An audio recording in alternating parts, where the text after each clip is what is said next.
Now, periodically, I show you clips of the Russian media monitor so that you can see what's actually being said on Russian media. And then you're not doing that so that you believe what they say, but you understand why they're saying what they're saying.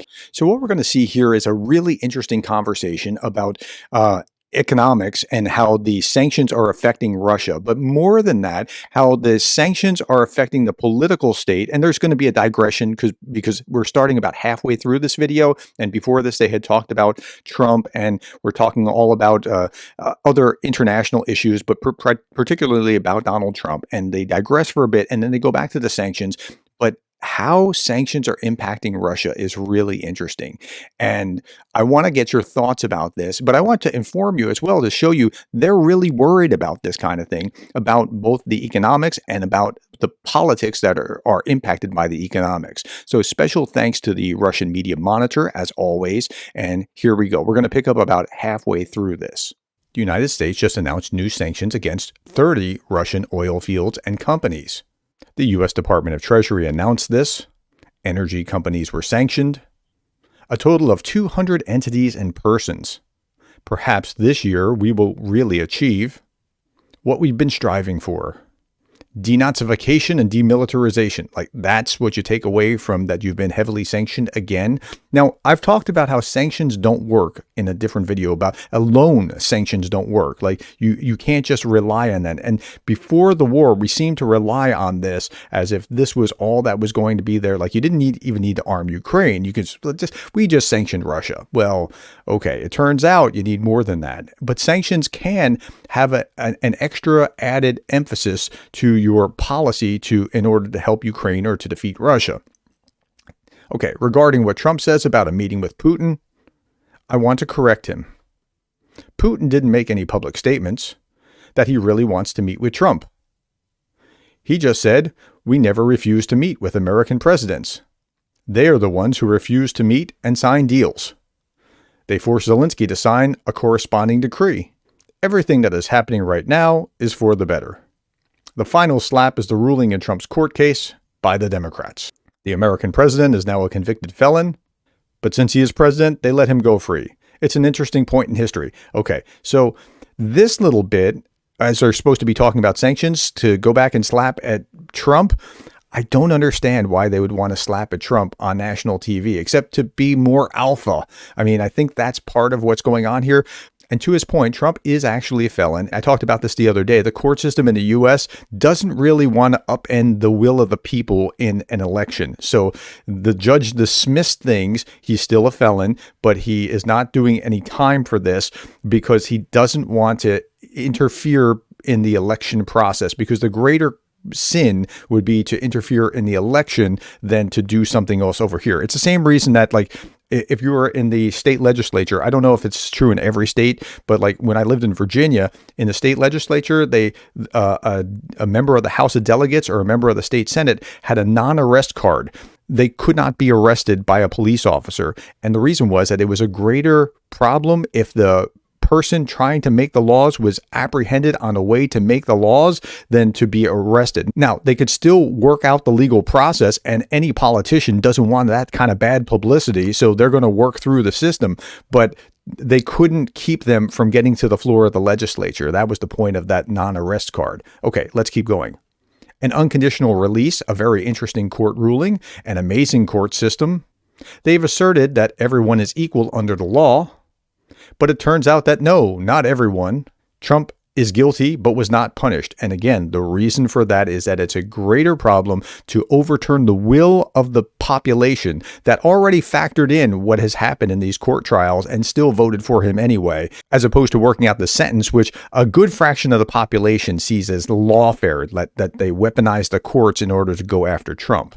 Okay, so that prevents a constitutional crisis in the United States. Now they'll get back to the issue about sanctions. There's a goal this set of sanctions is meant to achieve. This will be the last package of sanctions. Trump is coming next. He's planning to lift the sanctions. This will most likely be the last, Well, I'm not so sure that he's planning to lift the sanctions. I mean, he's planning to use the sanctions as leverage to work some kind of deal, but we're not exactly sure what that deal will look like yet. This will most likely be the next to last for the EU. Will probably be in February unless negotiations start, and then maybe it won't happen. It's the main goal to raise the central bank's interest rate. This was literally written on the communique. So the idea is the sanctions are going to hurt the economy, and then it's going to cause them to raise the interest rate. And they understand that there's an economic component to this war as well. Russia's central bank, U.S. central bank, isn't planning to raise interest rates. How much higher can our interest rate be? It's enough already, enough raising them. We've explained it to our central bank in December. Now we'll explain it again in February. Secondly, this is a hit against the exchange rate. The markets are closed right now. Sanctions are usually imposed on Fridays, so they can pick up steam over the weekend. On Monday, we will find out the consequences. The main question will be how the receiving components will react to it. All of our shadow fleet is lying down. How's it lying down? It still keeps traveling. No, at least several tankers aren't moving. And I've talked about this in the last couple of days. Outside of China, outside Singapore, there's some off the coast in Russia that just haven't traveled because why travel? They're not accepting us at this point. The one that was heading to Egypt is now drifting near Germany. Several out of 600 then? For now, they are yet to react. The question is, how will India and China react to it? Sanctions are impacting Russian citizens and are influencing the exchange rate. Of course they are. There's nothing good about it.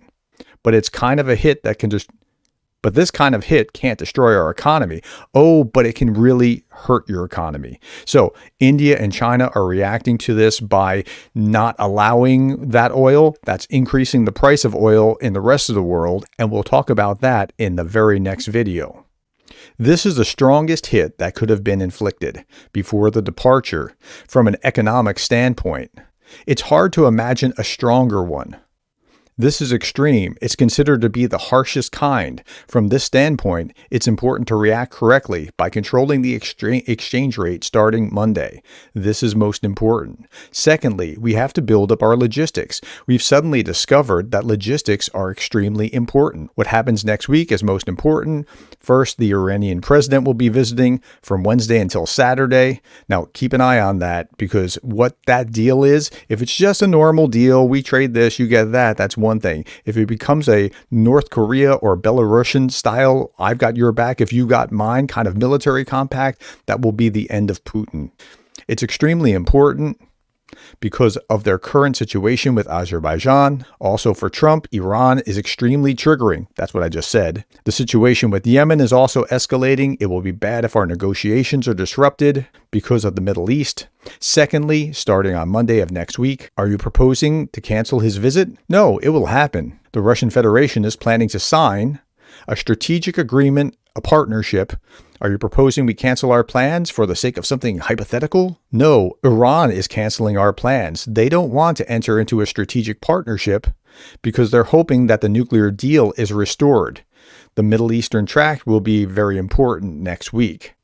Most importantly, on the 19th, next Sunday, there will be a preliminary rally, Trump's victory rally in Washington. On the 20th, there will be an inauguration. Okay, about Greenland, Canada, 51st state, and the rest, I want to ask one simple question. If Ukraine was offered to become the 51st state, would it agree or not? I think it would. Don't give Trump any ideas. Okay, so that was a conversation here primarily about the economy. And I'm curious what you think about the way that they're processing what's happening to them, both economically and how the economics of the sanctions are going to impact the political state for Russia. Put that in the comments below. Thank you for your time, for your comments, for the likes, the shares, the subscribes, and thank you for being the kind of person that cares about Ukraine.